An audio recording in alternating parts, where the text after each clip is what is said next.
recording. Is that okay? We are recording.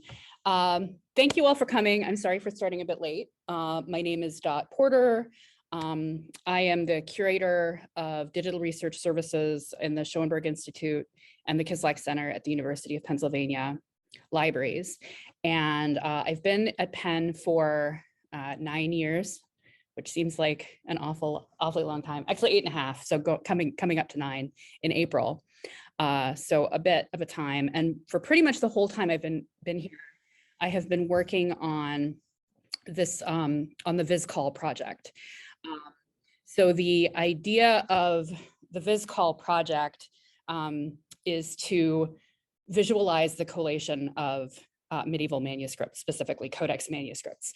And before I came to Penn, I spent some years mostly working in DH, but a lot of overlap with medieval studies and particularly with manuscripts. And I had a lot of issues with the way that manuscripts tend to be described. That is the collation formula. I find them both sort of confusing and also not descriptive enough.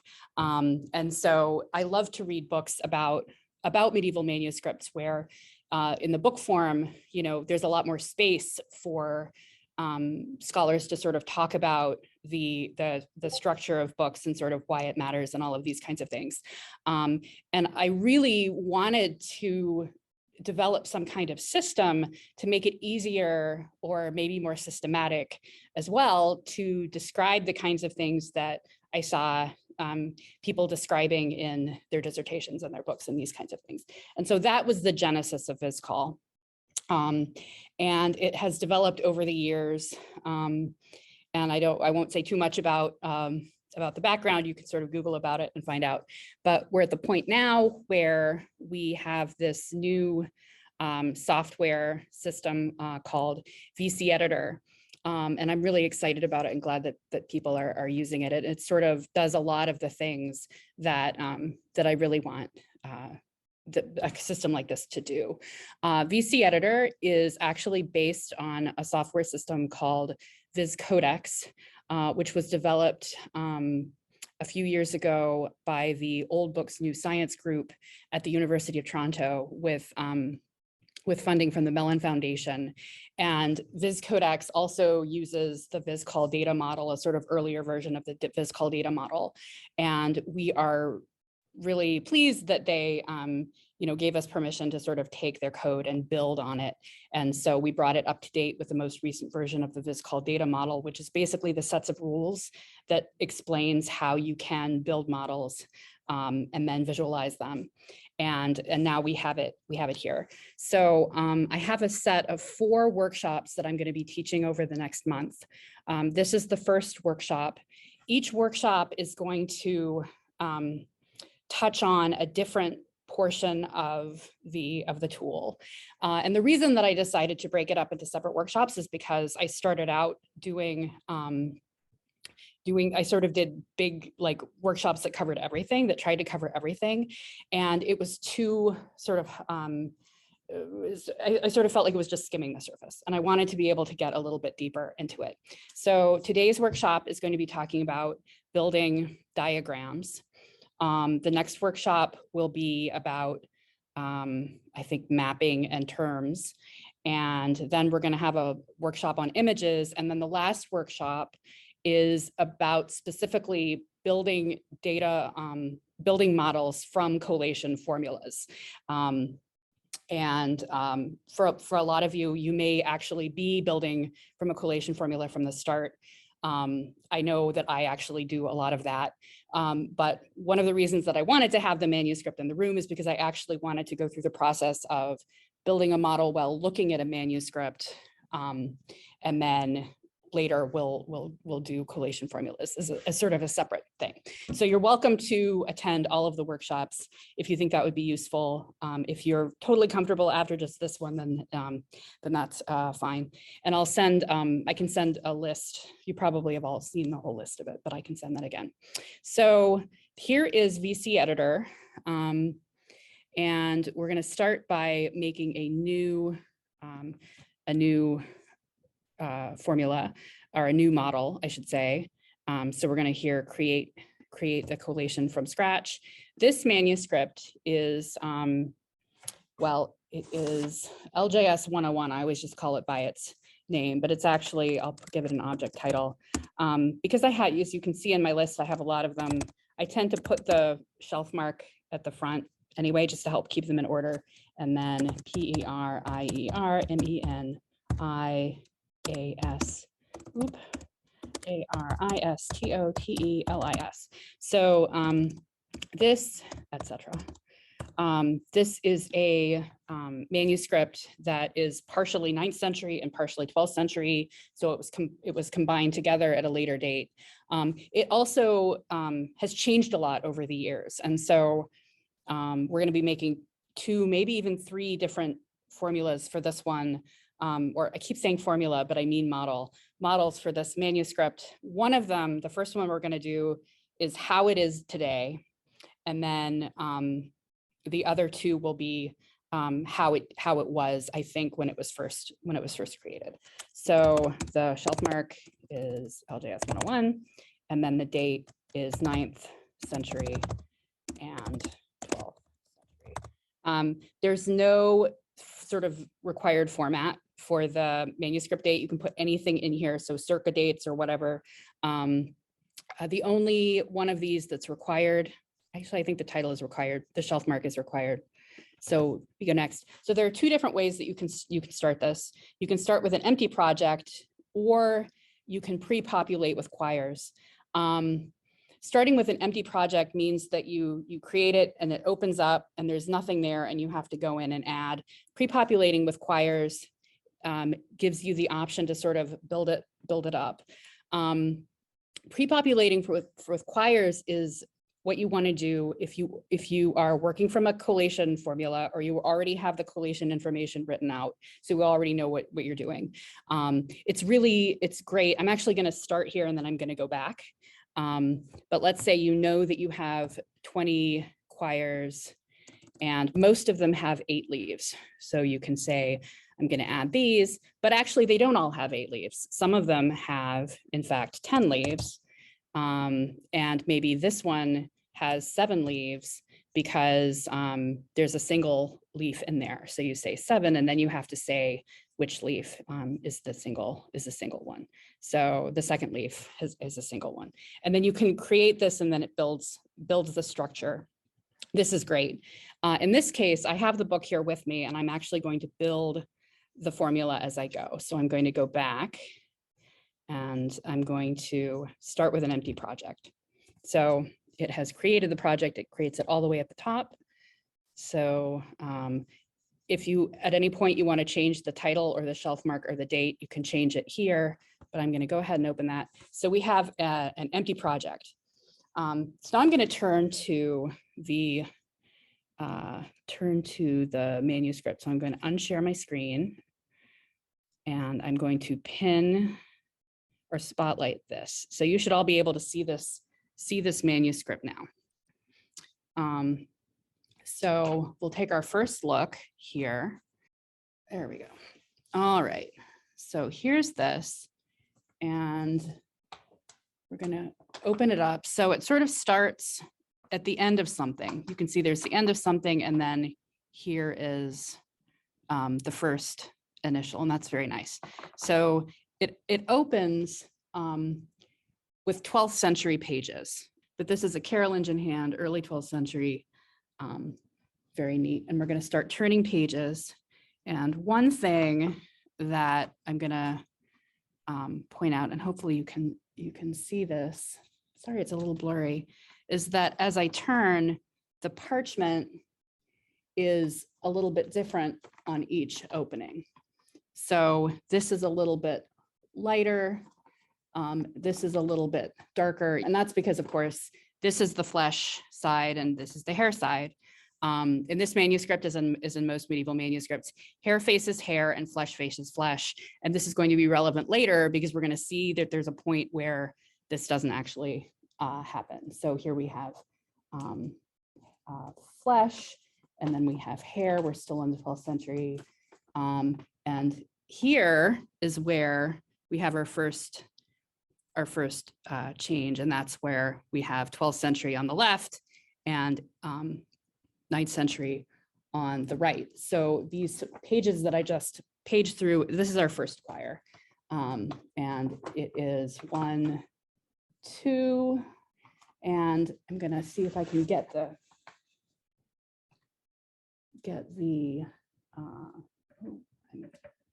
lose this. Oop, come on. Oh, I see what you're doing.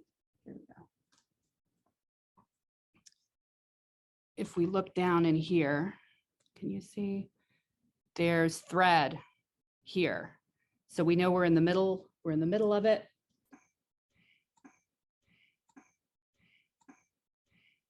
And so we're in the middle of a quire. We went 2 pages, turned 2 pages, and then we have 2 more. And so that's our first quire, and it's a quire of 4. So going back here, I'm going to make my new quire. So I add my new quire, add a new group. I'm going to add 1 group, leaves, 4 leaves, and I want to make them conjoin. You could also create a quire that has that does not have conjoined leaves if you wanted to, and we're going to submit that. Okay, so there's quire 1. So maybe let's go a couple more. Let's see, stop my share. So now we're back with this manuscript. There we go. 3, 4. Now, an obvious way to figure out a collation is with catchwords. Unfortunately, this manuscript does not have catchwords, so there will be none of that. But the main way to figure it in this one is because of the stitching. So 1, 2, and here after 2 more pages, I think you can see there's stitching here. So I'm pretty sure this is going to be a quire of 4 again. 3, 4, and indeed there was a quire of 4. So we're going to go back to the screen share, and we are going to create another quire of 4. And this is, let's see. So at this point, since we have 1 quire already, to add more quires, you add quires in relation to other quires. So we highlight this and we say we're going to add 1. The system refers to quires as groups. So we're going to add a new group. We could add it above, below, or inside. We won't be adding any inside today, but we'll add them below. So we have 1, we're going to add, again, 4 leaves, conjoin, and submit. So coming back again to the manuscript, I just want to point out, it's not relevant right now, but it will be later, that I hope you can tell the leaf on the left, the page on the left is quite yellow and the one on the right is quite creamy. And that's because the one on the left is hair and the one on the right is flesh. So this is an indication that something is going on here. And I'm not going to make note of it in this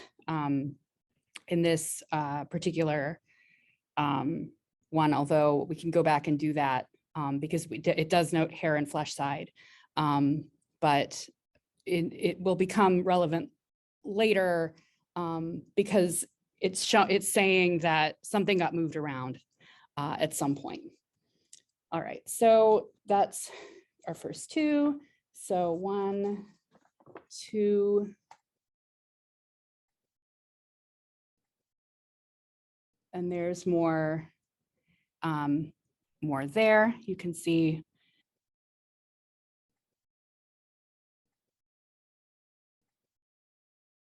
So here's another, it's going to be another quire of 4, 3, 4. And you can even in this case see that there's a gap between them. This one is pretty well bound, so you're not going to see all the gaps, but it is there. So I'm going to go share my screen, make one more group, and we'll make it below one, here, and 1, 2, 3, 4, add leaves inside, and oh no, only one group, 4 leaves, 3, 4, make them conjoin, and then submit. We've got 3 quires, and you can see that there's no folio numbering yet. If you create the model in the first way that I showed you, you can actually generate folio numbers from the start when it's sort of created. But if you create one from an empty project, you're going to have to add quire numbering or folio numbering, that is, as you go, or pagination. So the way that you do that is if you click on any of these, you can sort of select it, and you'll see on the right all of this information, including what leaf it's conjoined to, L being the leaf number. And if you hit the Shift key, you can select all of these, and you can see that these options change a little bit. And one of the options that opens up is the generate folio page numbers. So I'm going to go ahead, even though we're not done, I'm going to go ahead and generate some folio numbers just because I like having them there. So here's our folio numbers. We're going to start at number 1, submit, and then here we go with the folio numbers. We could also, or instead, do page numbering if you happen to have a manuscript that's paginated and you just select page numbers and whatever your starting number is. You can also have both folio numbers and page numbers, or you can mix and match folio and page numbers. So if a section of your manuscript is foliated and a section of it is paginated, all you have to do is go in and put them in like that.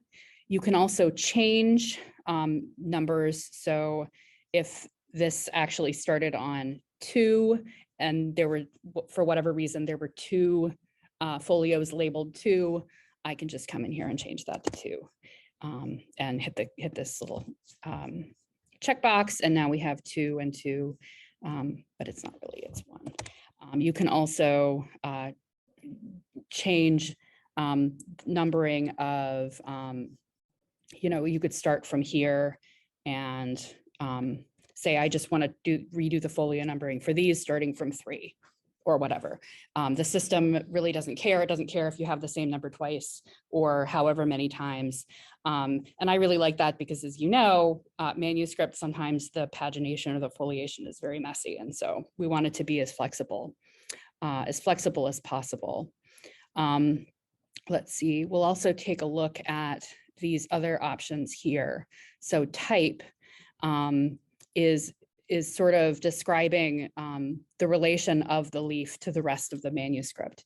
So if it's original, it means that it was there sort of when the manuscript was originally constructed. If it was added, it was added at some later point. And if it's missing, there is a leaf that we know was there once because, there's text missing, but it doesn't make any sort of, it doesn't really say why. It doesn't say it was cut out. That's something you could add in a note. It just says it's not here anymore. Hook, honestly, that is something that my co-director Alberto Campagnolo added. He is a manuscript conservator, and I am not entirely sure what hook means. End leaf is, you could use that if the leaf is part of the text block structure, but it's being used as an end leaf. You see this sometimes if there's no text on it, and that kind of thing. But all of these are original. So in this case, this is a sort of a unique manuscript because it does have the 9th century and the 12th century parts. But for my purposes, I'm choosing to say this manuscript was created in the 12th century when these pieces were combined. So in fact, they're all original. If I had a different point of view and I had a manuscript you know, and I was saying this is an 8th century or a 9th century manuscript with pieces added in the 12th century, I could specify that all of the pieces from the 12th century were added if I wanted to do that. So there's a lot of sort of a lot of flexibility if you are, you know, just depending on what your point of view is. Material is parchment or paper or other, just in case. Most of the manuscripts we work with are parchment or paper. This is all parchment. Let's see, I'm going to just pick one. Your options change a little bit if you're selecting one or multiple leaves. So if you have only one leaf selected, you can, for example, change the individual folio number. Whereas if you have multiple ones selected, you're changing, you know, you're sort of updating it for all of them. That's weird. I don't know why. I thought I selected type. Oh, you know what? I didn't check the submit changes. So there's the submit change button. So now I submit changes and now everything is going to say it's original and the material is going to be parchment. That's on me. All right, submit changes. So the other options over here are attached below. So this is something that we added particularly for people who are interested in the sort of conservation and more about how the manuscript was sort of put together physically. So if the it sort of assumes that everything is sort of sewn through the middle of the quire, which is what we've seen here. But there are other ways that things can be inserted in here. So things can be pasted in fully. They can be tipped in. They can be drummed, which is when there's sort of glue around the edges and it gets sort of pasted in like that instead of having paste all over it. This is all things that I've learned from working on this project with a conservator. It's been really great. And then stitched in is if it's sort of stitched in onto the page instead of being sewn in at the binding. And each one of these, let's see, has a different kind of visual that comes in. So if it's sewn in, then you get this thing. If it's pasted in, then this indicates that there is glue sort of all the way across. Tipped in, it's glued sort of at the edge, but you can still move the page and that kind of thing. So I don't usually have to use that because the manuscripts that I've used so far, like this one, are very simple, but it can be really useful if you have more advanced things to show there. Attached above and attached below. So you can say I'm attached to this one here, and then I don't know, maybe I'm drummed on the one below, and that's a little bit complicated. Like why would you do that? But you can say that because who knows? People do weird things in manuscripts, in building manuscripts. So again, the flexibility is really important.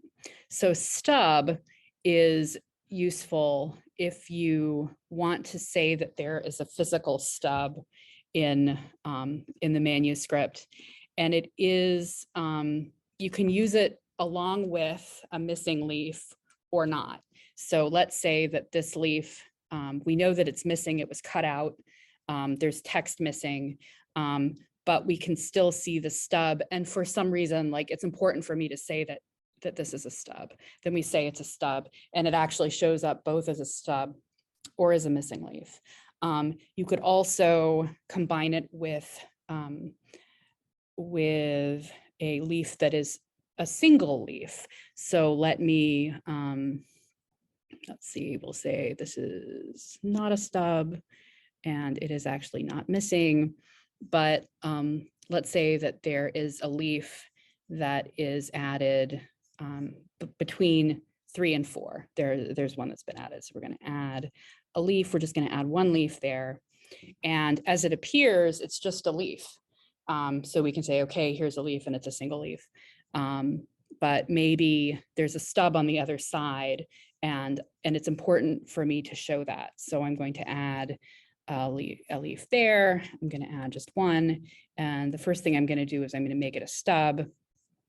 No, not that one. I want to make that one a stub. No, I want to make this one a stub. There we go. And then I'm going to conjoin them, and you can join them on my Mac. I have the command button, so I just select these two, and then I say conjoin leaves, and there we go.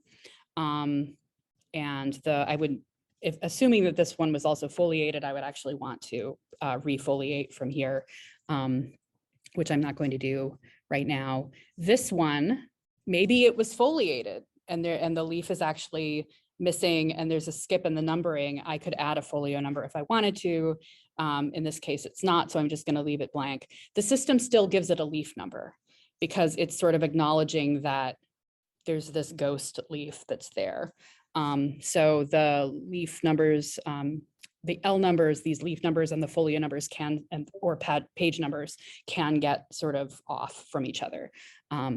But you need to sort of ignore at some level the leaf number and concentrate on, you know, the folio numbers, which are actually talking about the structure of the book.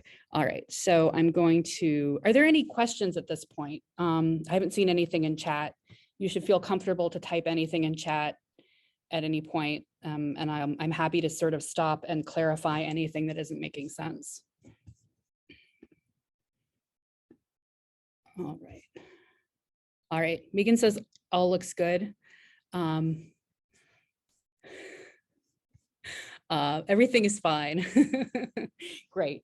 Okay, great. But really don't hesitate to sort of to pop in if anything I'm saying doesn't make sense. Okay, so I'm going to delete these and get back into it. I'm going to delete these leaves. So the first three, actually, I'm going to come back to stop my sharing. And here we are back with our friend LJS 101. So the first three quires were were quires of 4. And I know that it's going to be quires of 8 for a bit. So we'll count through there. 1, 2, 3, 4, and there's our thread. And then 1, 2, 3, 4. So that's 1 quire of 8. And so let's see how many more we can find. 1, 2, 3, 4. There's our threading down through there, the sewing. 1, 2, 3, 4. So that's 2 quires of 8. 1, 2, 3, 4. And indeed, there we have our sewing stitches there. 1, 2, 3, 4. I think that's 3. Was that 3? And so we're going to see if there's 4. Oh, actually, let's pause because is this happening yet? No, this is not happening yet. This is just this page, it looks different from this one, but it is we're still in the 9th century. There are several places where there are quires that are missing. And I think that this may be a spot just because it looks quite different on either side, as though something, maybe the ink has changed.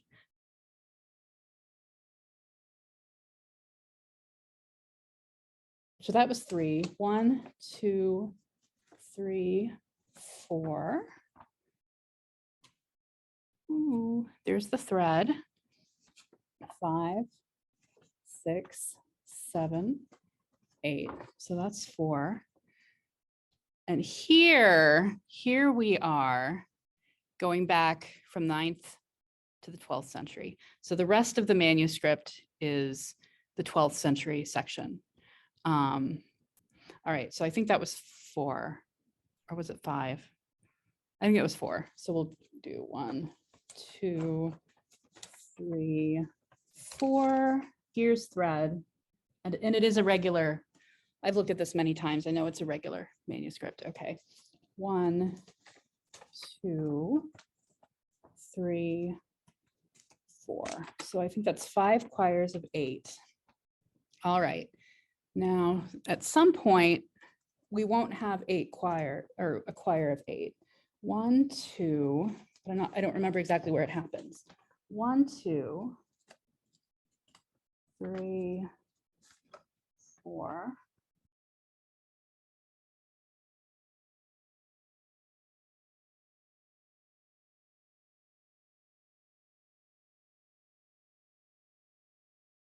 Here's the thread. It is there, I promise. 1, 2, 3, 4. So that's 6 quires. And this is sort of an intro. I just want to point this out. This is at the end. So most of this is a translation into Latin by Boethius of a work of Aristotle. But then towards the end, we sort of get a variety of other things happening. So there's a commentary. This one here, which with all of this sort of annotation, is a model letter of a monk to an abbot, which is a sort of interesting thing to have alongside Aristotle. I think it's sort of neat. Let's see. So that was 8. And then 1, 2, and there's thread here. So this is not going to be a quire of 8. It's actually a quire of 3, 4, quire of 4, and then we're done. That's the end of that. So I'm going to close this up, and we're going to go back, and we're going to see if my calculation was correct. And so now we're going to add some more quires. And I think I'm going to add a new group. We'll add them below. We're going to add 6. I think there were 6. 1, 2, 3, 4, 5, 6. I'm going to add 8 leaves inside 5, 6, 7, 8. And I'm going to conjoin all the leaves. And so this is going to give me all of these quires.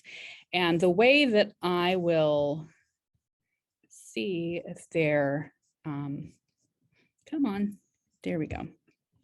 If I'm correct, is I'm going to do the folio numbering.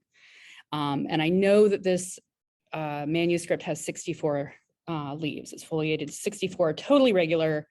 So we will generate these folio numbers. It's going to start from 13. It automatically knows the last number that I used. So we'll go there.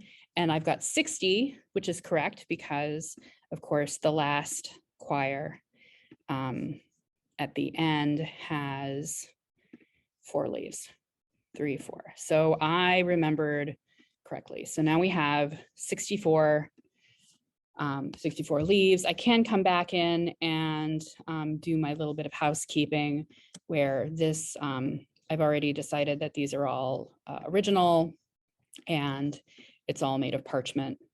And I submit these changes, and then if I come and I click on a leaf, then I'll say it's original, it's parchment. One other thing that I could do is, I pointed out a couple of places where the hair and the flesh didn't match up. And that is actually a thing that is in here. It automatically, I think, starts with hair. And if you create a model and build, and you choose the other option where you actually build all the quires, it will ask you, do you want to start hair and flesh? And it will automatically go, if it starts with the one recto being hair, it will go hair, flesh, flesh, hair, hair, flesh, flesh.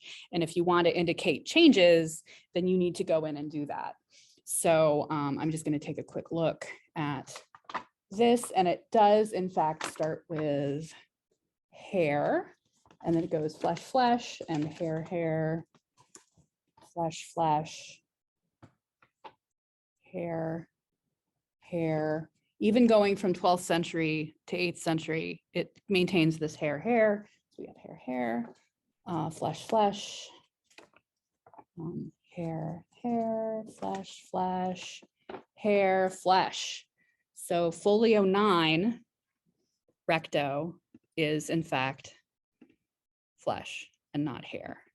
So I'm going to change that. Unfortunately, it doesn't then change verso to hair. So you have to go in and sort of change them all yourself. So we would do this for a bit.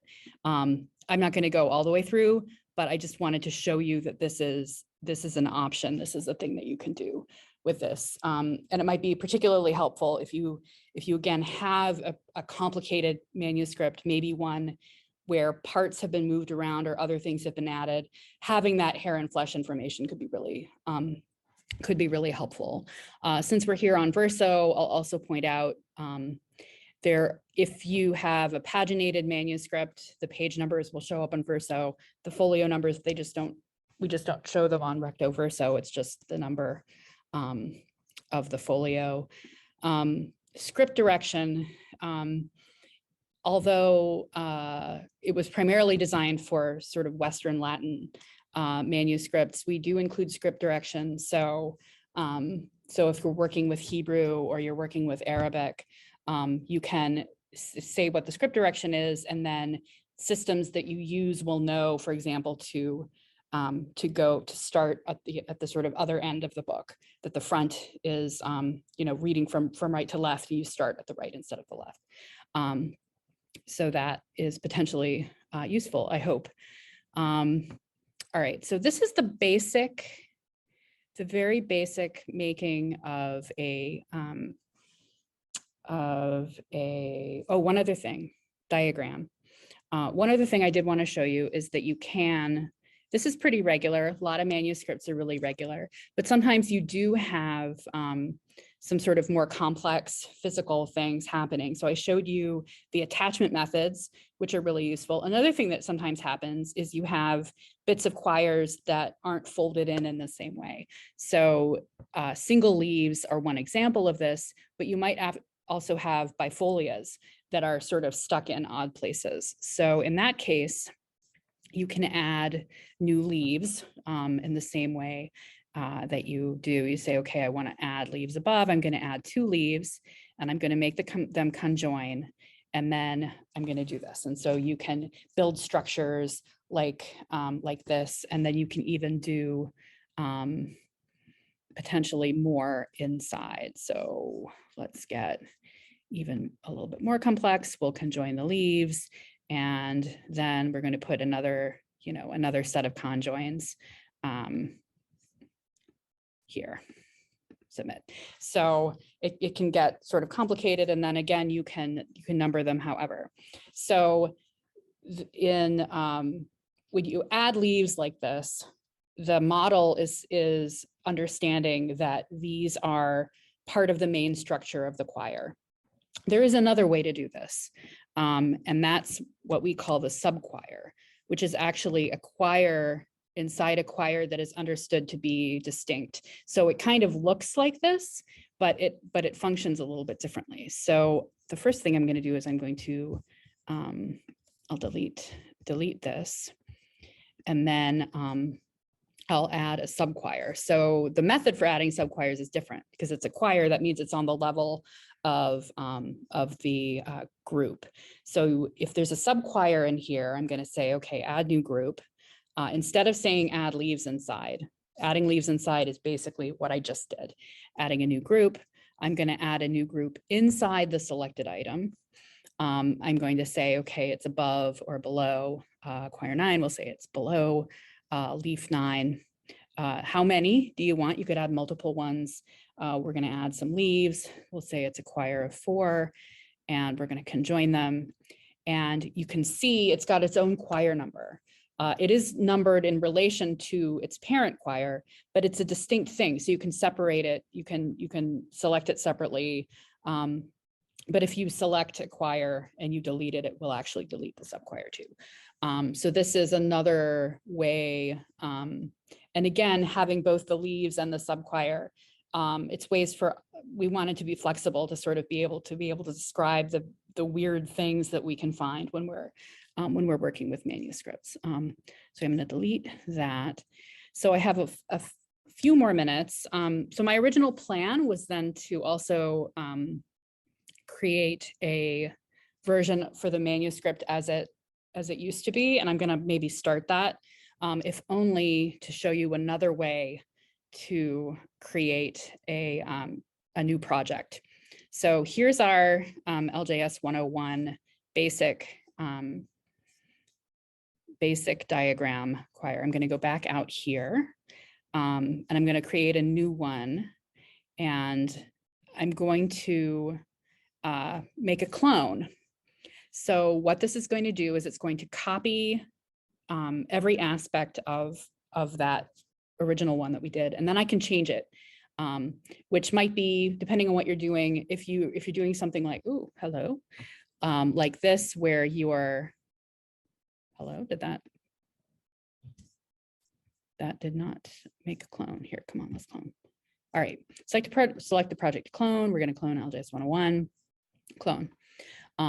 If I had more in there, if I had already done term mapping and I had images, it would copy the whole thing. It copies everything. So here is my copy of LJS 101. But what I'm going to do this, what I'm going to call it here is I'm going to call it a reconstruction. Titles and shelf marks need to be unique. So if you have multiple models of the same manuscript, you need to make little notes in your title and shelf mark to know. So reconstruction there, and of course the date's the same. So we're going to open this up, and at the moment it looks the same, but the reconstruction is the way it appears now is different from the way it originally was constructed. And we know this because we've gone and looked at the text, and so we can see what's going on with the text. The first quire, the quire 4, that's from the 9th century, and that's fine. Quires 2 and 3 is 2 quires of 4, but it used to be quires of 1 quire of 8. And this is why I hope I'm right, we have this switch from flesh and hair to hair and flesh. So here we have hair, flesh, flesh. Oh no, I guess it's here where that happens. Is that where it happens? Hair, flesh, hair, flesh. Okay, it actually happens at the end, but the reason it happens at the end is because these guys got out of order, and I have notes here somewhere with my original ordering of that. So I'll just reorder that first quire. It happens again at the end of the manuscript here. So the original ordering will be 5, 9, 10, 6, 7, 11, 12, and 8. So what was the first quire, it just, the bifolias sort of just got mixed up out of order. The best way to do this, unfortunately, because there's no way to actually move leaves around. So I can't at this point, it would be great to be able to do that. I can't move leaves around, but what I have to do is actually delete. What I'm going to do is I'm going to delete the quires and just say, okay, we're doing away with these 2 quires. Delete these guys. And then I'm going to add another quire below this one. I'm going to add 1, and it's going to have 8 leaves to replace those 8 leaves that we did submit. All right, so because of the way I'm doing this, I'm sort of starting with the manuscript as it is now as my baseline. And so if I make other models, there are sort of different ways that you can do this. One way is to say, I'm gonna use the original, that is the folio numbering that I have now, in which case I'm going to say 5, let me see if I can find my thing, 5, 9, 10, 6, 5, 9, 10, 6, 7, 11, 12, 8. 7, 11, 12, and 8. And so what this is saying to me is, oops, 8 didn't save. Sometimes that happens. Come on, 8. 7, 11, 12, 8. So what this is saying is, okay, our manuscript, the pages used to be in this order, or the leaves used to be in this order. And they somehow got, somehow got moved around. And we could also go in and change the hair and flesh, and hopefully that would fix the issue that we were having there with the hair and the flesh side. You could also do something like give number through and then say, now it's this folio number. You could do sort of either way there. Another thing that happens in this manuscript is that there are whole quires that are now missing. So there are 2 or 3, I think there are 3 quires between existing quires 6 and 7. So between 6 and 7, there are 3 other quires of 8. So I sort of want to show this. So what I'm going to do is add new groups below. We're going to add 8 leaves, 7, 8, and we'll conjoin them, submit them, and then I'll just select all of the leaves and say these are all missing. And I won't give them folio numbers, but you can see as you're going through here, oh, there used to be quires here, and now they are no longer here.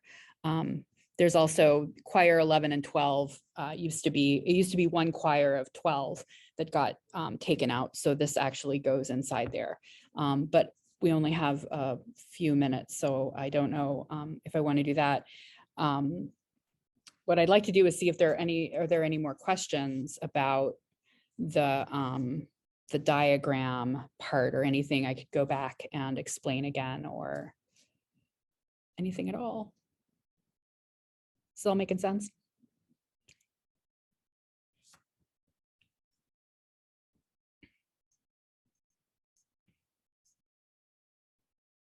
Oh, all right.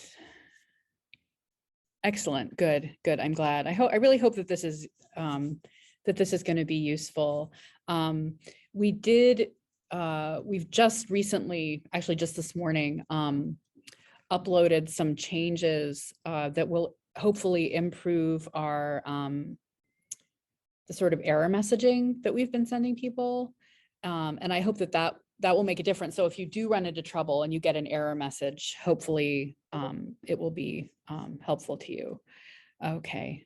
Yeah, Megan, showing the manuscript. I like showing the manuscript.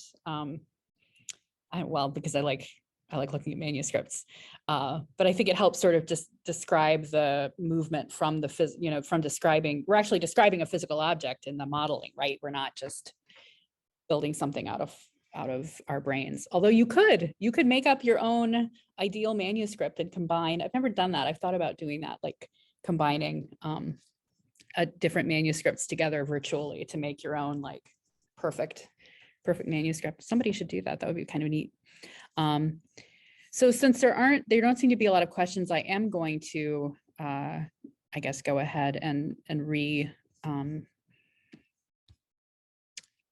reconstruct this last one. Maybe I'll do this differently. Instead of instead of deleting them, oh, I never even numbered those. Maybe instead of deleting them, I'll delete this one. And then I will add leaves in here. Let's see, let me find my notes again. So 61, 62, 63, and 64. Yeah, this is easy. So what happened was that last quire of 4 was originally outside of this quire. So what we'll do is we'll add 2 leaves above, and we will not make them conjoin with each other. Excuse me, and then we'll add 2 leaves below. 1, 2, and not make them conjoin. And then I'm selecting these again with my command key, and I'm just going to select these 4.